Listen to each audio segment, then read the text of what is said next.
tahu benar loh. Kalau kau sudah percaya goib, bahwa goib itu adanya akhirat, goib itu adanya pahala Allah, goib itu adanya alam yang setelah dunia ini, maka amalan kita sholat ya untuk persiapan goib. Nggak usah nanya. Loh, emangnya penting Pak? Yang penting itu yang nyata Pak, bukan yang goib. Oke saja, saya terima. Saya kasih contoh gini Pak. Duit nyata nggak? Nyata. Ada yang bilang duit goib ada nggak? Ayo. Dukun. Duit ada nggak? Orang yang bilang duit goib ada nggak? Ada. Ragu kan? Padahal kita ini hampir semuanya duit itu goib. Kenapa? Nggak ada di kantong Pak. Lah, kalau dari kantong nyata nggak? Nyata. Berarti kalau orang yang bilang goib duitnya di mana? Cari duit Pak, yang nyata saja lah. Yang nyata sajalah. Itu biasa. Ngapain goib Pak? Ngapain akhirat? Dunia aja dulu. Yang nyata. Yang nyata dia bilang. Bapak pilih mana? Uang 1 miliar. 1 miliar loh Pak. Dengan kartu tol yang isinya 100.000. Ini pilih-pilihan. Hanya itu saja yang pilih. Bapak pilih yang mana? 1M. 1M, jelas. Tapi Bapak ada di jalan tol. Ya, ingat ya. Di mana? Jalan tol. Mau buka gardu tol, saya menanya, pakai yang 100.000 yang ada di kartu apa yang di tas yang 1 miliar? Kartu. Enggak, kita kan banggakan uang 1 miliar ini yang kita cari ini ya. Iya lah, kita 1 miliar, rupanya nih uang 1 miliar. Iya, tergantung jalannya di mana. Kalau kita jalan di tol, mau naik kereta, mau naik mungkin busway, mau naik bus, apalah segala macam itu ya. Itu uang kok 1 miliar nggak bisa membuka pintu tol. Pernah nggak kejadian begitu? Tadi pagi saya ngajar di Puncak. Itu Pak depan saya ada orang yang kartunya habis. Biasa ya, kartunya habis. Teriak-teriak habis. Oh, siapa yang punya pulsa? Batin saya di belakang, mau bayar berapa? Saya bilang begitu. Nah iyalah, berapapun dibayar Pak, karena yang belakang udah marah-marah lah. Kok nggak bisa ini, kenapa lu? Marah-marah tuh, dijauhin tuh. Marah-marah. Itu orang kalaupun dia berkata, aku minta 1 juta, mungkin dibayar Pak. Karena memang nggak ada ngisi pulsa di situ, betul? Iya. Jadi uang yang cash, dia punya uang cash Pak, saya percaya. Orang naik mobilnya gayanya aja pakai tato segala macam tuh. Pasti uangnya banyak itu. Tapi nggak bisa buka pintu tol, gerbangnya itu nggak bisa dibuka. Ya, duit di dompet lo andelin lo, bikin pulsa aja kosong, macet Pak. Ya Allah katakan, hartamu memang berguna, ilmumu memang berguna, semuanya berguna. Kapan berguna itu? Di dunia kau berguna. Setelah pindah dari alam ini, yang diisi kantongmu itu enggak ada gunanya kecuali kau masukkan dalam kenceleng. Kau masukkan dalam kartu-kartu, dalam pulsa-pulsa yang sudah berubah menjadi nilai, bukan bentuk bendanya. Saya ulang lagi, sudah menjadi nilai, bukan bentuk bendanya. Allah ngasih nilai kok, pahala. Dalam Quran itu ajrun, Pak. Itu pulsa, ajrun itu pulsa. Kayak bahasa kita itu pulsa yang bisa membuka pintu surga. Ya pakai itu, pintu kuburan. Begitu Mak bahasa kita belum pernah masuk kuburan ya Pak, jangan nanya. Ustaz udah duluan apa belum? Menomah gitu kan.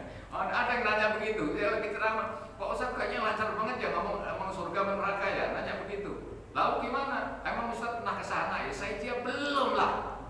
Lalu bisa ngomong dari mana? Saya ngomongnya itu dari Nabi. Nabi dari mana? Dari Allah. Allah itu siapa? Pencipta neraka dan surga dan akhirat. Kalau yang menciptakan pasti fasih ngomongnya, pasti jelas adanya. Setuju gak kira-kira? Yang punya. Oh dari gitu. Surat An-Najm ayat 4. Wa mayantiqu anil hawa in huwa illa wahyu yuha. Kalau kau bicara tentang sesuatu yang gaib ya Muhammad, itu tidak ada lain kecuali wahyu yang telah kusampaikan padamu. Betul. Nah itu, jangan bantah-bantah, silakan saja. Nabi Muhammad gak kayak kita, wahyu sekali hafal. Kalau kita ngaji tiap hari halaman saja lupa. Nah ini beda-bedanya begitu. Apa ada kesinggung? Tiap ngaji kok nanya halaman, kadang udah diulang lagi. Yang belum masih banyak. Perasaan ini udah kemarin ya. Makanya ngaji awam, ngaji amanu, Pak. Itulah tingkatan orang beriman. Tapi di Quran lain, Bapak bisa buka ya. Misalnya di Quran lain ya, di dalam Al-Quran itu ada begini. Surat 39 ayat 52 begini bunyi. Ya ibadiyalladzina asrafu ala anfusihim la taqnatu min rahmatillah. Innallaha yaghfiru dzunuba jami'a innahu huwal ghafurur rahim. Panggilan yang kedua. Kalau orang yang beriman amalnya baik, betul ya Pak ya. Itu hambaku, betul kan? Tapi Allah juga mengatakan, wahai hamba-hambaku yang telah melampaui batas dengan dosa-dosa, dipanggil hambaku loh. Dosa. Orang penuh dosa tapi dipanggil hamba. Ya ibadiyalladzina asrafu, ibadi itu wahai hambaku. Coba beda. Hambaku yang penuh noda dan dosa, yang telah melampaui kehidupannya. Melampaui itu artinya melebihi loh Pak. Belum kaya udah ngaku kaya. Nah itu berlebihan namanya itu. Belum pinter udah ngaku pinter. Ya udah gitu deh pokoknya tuh banyak sekali. Itu kamu berlebihan, itu hambaku yang dosa, maka aku panggil hambaku. Yang beriman dipanggil ya ayyuhalladzina amanu, yang berdosa dipanggil wahai hambaku. Enakan yang pertama apa yang kedua? Yang pertama ya orang-orang yang beriman. Ya dari ini tadi tuh. Yang kedua wahai hambaku, tapi penuh dosa. Enakan mana itu kalau kita jadi dia? Ya ayyuhalladzina amanu. Yang pertama. Nah, yang kedua nggak enak ya? Hambaku. Tapi Allah begitu. Jadi kadang-kadang kita itu mikir, ya Allah, aku melihat dia itu tukang maksiat. Obama begitu ya, tukang durhaka maksiat, seolah-olah hatiku berkata ini orang mau jadi apa? Bahasa kita ini, kalau ada orang tua ngeliatin anaknya tidur melulu, misalnya gitu ya, melayap melulu kalau bahasa ini. Lalu orang tua bilang ini orang mau jadi apa? Itu. Tapi Allah melihat hambanya yang berdosa dipanggil ya ibadiyalladzina asrafu, wahai hambaku yang penuh noda dan dosa. Ternyata Pak, ada rahasia di balik itu. Ternyata saya menanya, kebaikan kebenaran itu hidayah, itu ditentukan Allah apa manusia? Allah. Oke. Kalau Allah yang menentukan, kita dikasih tahu nggak? Iya kan ya? Saya bilang lagi, kalau Allah yang menentukan, kita dikasih tahu nggak? Enggak Pak. Oleh karenanya kalau kau nggak tahu tentang hambaku itu yang penuh noda dan dosa, jangan kau mencaci maki, marah-marah karena perbuatan dosanya itu. Dosanya. Orangnya janganlah. Kalau dosanya mungkin boleh loh. Karena apa? Aku akan berikan waktu untuk dia menjadi orang yang baik. Ada? Maaf. Sering lihat nggak mualaf? Sering lihat mualaf. Mualaf itu kita caci maki dari dulu. Sebelumnya gitu kan. Wow, gitu kan. Giliran dia mualaf, setelah mualaf masuk Islam ya, mualaf itu kan masuk Islam katanya gitu. Masuk Islam, pinteran dia, malu gak kita Pak? Malu gak kita? Iya, tiap hari ngeledek sama kita. Tahu-tahu dia jadi mubalik, jadi ustadz kita undang ya. Ngaruh. Malu Pak kita ini sebenarnya. Itulah dia Allah katanya gitu. Iya begitu caranya. Bayangkan kalau kita ngaji Quran Pak. Abu Jahal. Bapak kalau saya bilang Abu Jahal itu kesannya gimana Pak? Abu Lahab. Abu Jahal kesannya gimana Pak? Kafir ini. Iya ya, memang kafir, musuhnya Nabi, segala macam Nabi. Waduh, pokoknya Abu Lahab Abu Jahal itu sampai kayak gitu diterangkan Al-Quran gitu ya. Begitu doanya Nabi, ya Allah, bagaimanapun umatmu, kalau bahasa kita yang belum mendapat hidayah, tetap aku mohon. Apa doanya?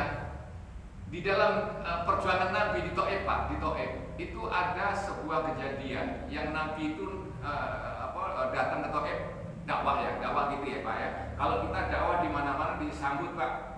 Saya disambut alhamdulillah ada air putih, walaupun dari dulu juga air putih belum nggak apa-apa. Alhamdulillah. Gitu di mana? Tapi Nabi disambut apa? Batu.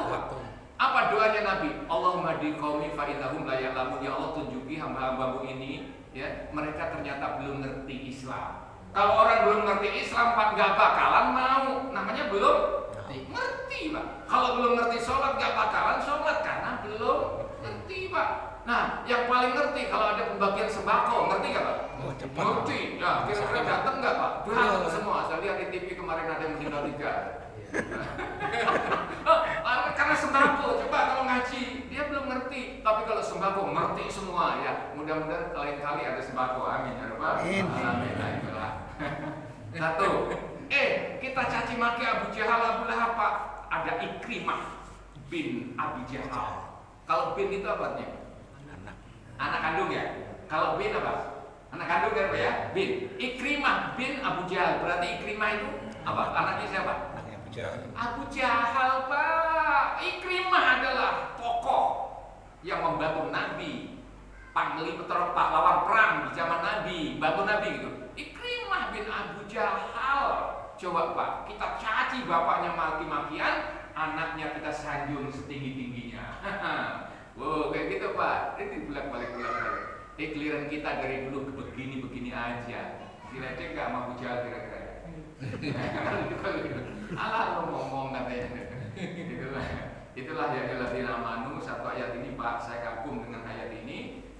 Jangan kau katakan ro'ina wa qul unzurna. Ini kata-kata ketaatan. Jangan kau begini, jangan begitu. Walil kafirina adzabun alim. Bagi orang-orang kafir memang ada siksa. Tapi bagi Allah itu tadi itu, orang yang kafir itu kan orang yang tidak beriman. Tapi begitu dia Allah kasih kesempatan. Allah kasih kesempatan Pak. Itu tandanya rahmatnya Allah dikasih. Orang beriman dikasih rahmat ya. Dikasih Pak ya. Sebenarnya orang yang belum beriman pun dikasih rahmat sama Allah. Kapan? Diulur kesempatannya agar dia bertobat. Makanya kalau orang nggak beriman kok awet amat ya. Ada yang ngomong gitu kan? Iya. Sholatnya lancar amat ya. Ada yang ngomong begitu kan? Wa umli lahum liyazdadu isman. Memang ada sih orang yang nggak gitu supaya dosanya biar tambah banyak. Tapi di sisi lain aku beri kesempatan dia supaya bisa bertobat. Sebaik-baik orang itu kalau bertobat, walaupun dia siapapun. Nah, kalau bertobat itu orang punya dosa apa punya pahala? Dosa. Punya dosa.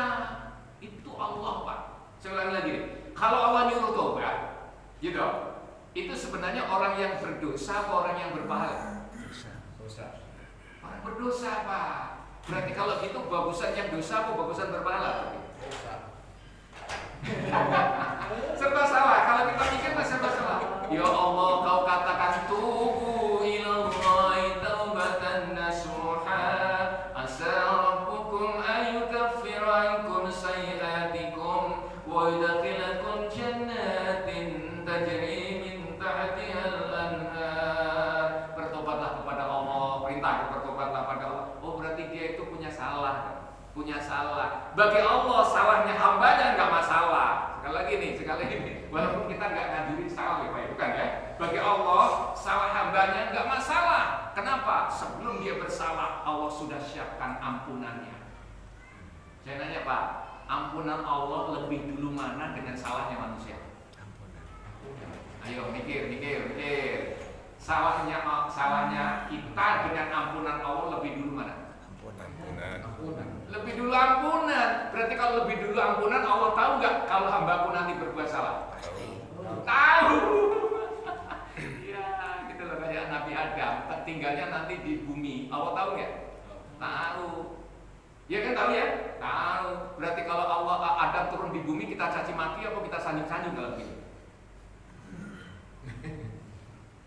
Ya kita nggak boleh nyaci maki Adam. Kenapa? Karena 400 tahun atau 40.000 tahun atau bahasa kita Allah sudah mengatakan bahwa Adam tinggalnya di bumi, bukan di surga. Ya kalau di surga kok pernah di surga Pak? Itu transit doang karena di dunia nggak ada fasilitas. Di dunia belum dikasih fasilitas sama Allah. Oh, belum ada api, belum ada kayu, belum macam-macam gitu ya. Masih kurang fasilitasnya. Maka setelah komplit ya sudahlah waktumu tinggal di dunia Adam, gitu kan, bisa beranak pinak dan lain sebagainya. Allah sudah rencanakan semua itu Allah kan manusia ya Pak. Ya mudah-mudahan kita diberikan kekuatan Allah SWT. Satu ayat ini ngaji, gitu ya Pak ya. Jangan berharap kapan katanya minggu Ustaz ngaji nih. Ngomong lo. Ngaji Pak, hanya ngaji ya nggak boleh kata. Ilmu ya nggak boleh kata. Sholat, zakat boleh kata nggak Pak? Boleh. Zakat boleh kata. Haji boleh kata nggak? Sholat boleh kata nggak? Kata kalau udah sholat saya kasih tonton nih. Bapak sholat masih muda harus dong. Makin tua namanya fikun. Itu Quran surat 36 surat Yasin ayat 68. Wa man nu'ammirhu nunaqishu fil khalqi afala yaqilun. Kalau manusia saya kasih umur panjang itu linglung. Linglung itu pikun. Nah, kalau udah orang pikun wajib sholat nggak? Tidak. Nah lo, apa sholatnya? Jadi kalau orang nggak sholat berarti sama saja orang Pikun. pikun. Lah iyalah, nggak usah wajib sholat kamu pikun. Lah, orang sholat itu harus sehat akalnya, sehat hatinya lah minimal. Kalau badan sih sering nggak sehat ya Pak ya. Yes. Duduk sebentar aja udah gelisah, itu udah nggak sehat dari badannya. Hatinya, makanya itu sholat itu hati Pak. Wala dzikrullahi akbar, karena sholatmu adalah zikir yang paling besar, maka yang paling kau gunakan adalah hatimu sebenarnya. Makanya sholat yang dituntut itu khusyuknya, khusyuk yang nggak bisa ditawar-tawar sebenarnya. Kalau kaki bisa ditawar nggak Pak? Tangan bisa ditawar nggak? Sholat itu boleh berdiri, mulanya wajib, betul ya? Nah, kalau nggak bisa berdiri sambil apa? Duduk. Duduk ya. Di sini belum ada sholat sambil duduk ya. Alhamdulillah. Belum ada yang Di kampung-kampung di mana saya banyak yang duduk gitu ya, bawa kursi sendiri. Kalau nggak bisa duduk sambil apa Pak? Baring. Berbaring tiduran loh. Wadkurullah qiyama wa qu'udan wa ala junubikum. Kalau kamu sudah nggak sanggup duduk berdiri, maka sholatnya sambil berbaring. Berbaring. Berarti kalau udah berbaring itu sehat apa enggak Pak? Sakit kan? Tapi hatinya sehat nggak? Sehat. Itu berubah boleh Pak. Hatinya. Nah kalau sudah nggak bisa, maka baru selesai hatinya itu. Kalau nggak pikun, kan gitu ya. Kalau pikun kadang-kadang baru pensiun sudah pikun, ya nggak usah sholat, gitu kan? Karena sholatnya orang pikun nggak sah, hilang akalnya. Kalau orang bilang ya, hilang akalnya. Tapi anehnya orang pikun itu kalau makan nggak pernah lupa, tapi sholat kok lupa. Itu tanyakan dirimu sendiri. Aneh, makan nggak pernah lupa, tapi giliran sholat lupa. Mudah-mudahan begitulah diingatkan Allah Subhanahu Wa Taala. Bahwa Al-Quran memang satu-satunya pelajaran atau kitab yang wajib kita pelajari seumur-umur kita. Boleh waktu sudah belajar apa saja silahkan. Akan hilang waktu ilmumu setelah kau pensiun. Hilang semuanya. Ya, kita pernah dulu bisa ini, masih kerja pintar ini. Silahkan, setelah kau pensiun ilmu akan hilang semuanya. Nggak ada gunanya. Hilang sudah, nggak mau diajar, orang lain nggak mau. Akhirnya tapi ilmu agama kau tetapkan, Allah tetapkan dalam dadamu. Nah, kita bisa zikir, ibadah, baca ini, baca itu, awet. Itulah agama yang menuntut kita sampai meninggal dunia, bukan ilmu umum yang kita pelajari, walaupun penting ya Pak ya. Demikian Allah sampaikan. Mudah-mudahan ada berkah manfaatnya. Yang benar dari Allah. Allahumma lakal hamdu kullu wa lakal jamal kullu. Allahumma alina bil Qur'an fa inna bil Qur'an wa bina bi dzikri Qur'an wa ta'ala wa syai'in. Walhamdulillahirabbil alamin. Mohon maaf